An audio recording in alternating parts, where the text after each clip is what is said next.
میں 1993 سے مکہ میں آنے لگا ہوں. میرے گھر کے لیے دعا کریں کہ برکت ہو جائے. برکت ہے تو آ رہے ہو اللہ کے حرم میں. برکت نہ ہوتی دعا میں بیٹھے رہتے. بہرحال برکت کے لیے استغفار زیادہ پڑھیں.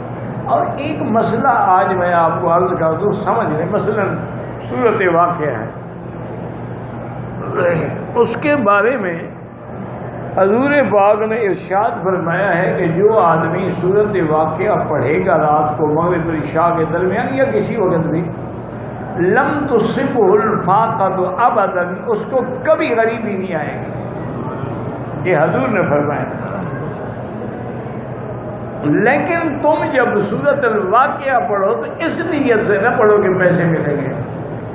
تم اس کو اس لیے پڑھو کہ اللہ کا قرآن ہے, اللہ ہمیں اس کے برکات و ثمرات نصیب فرمائے. اس ضمن میں ایک برکت یہ بھی ہے کہ فاقہ نہیں ہوگا. حضرت عبداللہ ابن مسعود رضی اللہ تعالی عنہ کے آخری وقت میں جب آپ بیمار تھے تو امیر المومنین خلیفہ رسول اللہ ذی النورین عثمان ابن عفان تشریف لائے ان کی عیادت کے. ان دنوں میں تھوڑا سا حضرت عبداللہ ان سے کچھ ناراض بھی تھے. آپس میں بھائی جو تھے, جب بھائی پیار ہو تو ناراضگی بھی ہو جاتی ہے.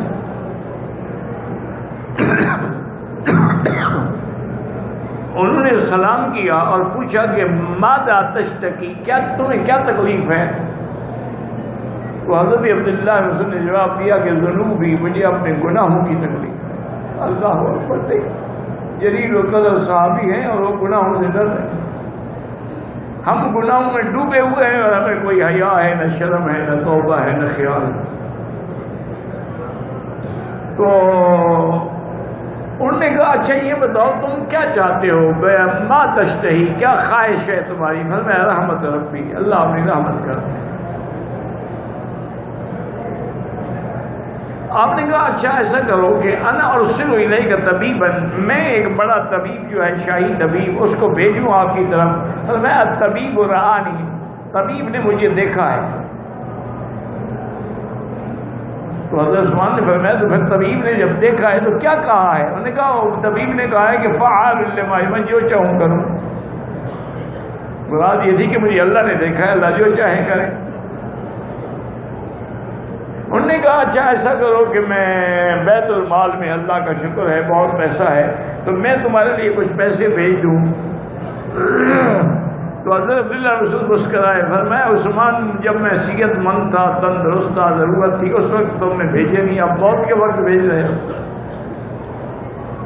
انہوں نے کہا اللہ کے بندے چلو تمہاری لڑکیاں ہیں, بیٹیاں ہیں تمہاری, کوئی کمائی والا بھی نہیں ہے, ان کے کام آ جائیں گے. تو میں علمتہن سورۃ الواقعہ, میں نے اپنے بیٹیوں کو سورۃ واقعہ یاد کرا دی, ان کو تمہارے پیسوں کی ضرورت نہیں. تو سورۃ الواقعہ کی ایک برکت تو ہے ہی ہے, لیکن تم اس نیت سے نہ پڑھو. یہی وجہ ہے کہ ہمارے وظائف میں فائدہ نہیں ہوتا. ہم اس لیے پڑھتے ہیں کہ پیسے ملے, پیسے ملے, پیسے ملے. اور یہی لوگوں نے بنا رکھا ہے کہ جی فلاں بزرگ کے پاس عمل تسخیر تھا, وہ اپنے سرانے کے نیچے جتنا پیسے ضرورت ہے اٹھا لیتے تھے. یہ ساری یہ باتیں غلط ہیں اور جھوٹ ہیں. اچھا اسی طرح کہتے ہیں جی فلاں بزرگ نے جنات کو تابع کیا ہوا تھا, ان کو جو حکم دیتے تھے وہ جنات لے آتی. یہ شریعت میں ناجائز ہے کہ ایک غیر مخلوق کو بغیر اس کے کسی جرم کے غلام بنا کے کام لیا جائے. یہ تو حرام ہے, ناجائز ہے. اور وہ جو کچھ لے کے آئے گا وہ بھی حرام ہے. اس لیے ہمیشہ یاد رکھیں, قرآن پڑھیں, وظیفہ پڑھیں, اللہ کی رضا کے لیے پڑھیں, اور ساتھ یہ بھی دعا کریں کہ یا اللہ اس کے پڑھنے سے جو برکات و ثمرات ہیں وہ بھی ہمیں نصیب فرما دیں.